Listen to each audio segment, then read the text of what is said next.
ప్రభాతామ్రజటాధరాయ నిరీశ్వరాయై నిఖిలేశ్వరాయ నమః శివాయై చ నమః శివాయ ప్రపంచ సృష్ట్యున్ముఖలాస్యకాయై సమస్త సంహారకతాండవాయ జగజ్జనన్యై జగదేకపిత్రే నమః శివాయై చ నమః శివాయ ప్రదీప్తరత్నోజ్వల కుండలాయై స్ఫురన్మహాపన్నగభూషణాయ శివాన్వితాయై చ శివాన్వితాయ నమః శివాయై చ నమః శివాయ ఏతత్పఠేదష్టకమిష్టదం యో భక్త్యా సమాన్యో భువి దీర్ఘజీవీ ప్రాప్నోతి సౌభాగ్యమనంతకాలం భూయాత్ సదా తస్య సమస్త సిద్ధిః.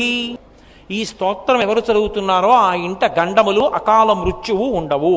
అంటే పిల్లలు భర్త భార్య అందరూ సంతోషంగా జీవిస్తారు. అంతకన్నా ఇంకేం కావాలి? సౌభాగ్యము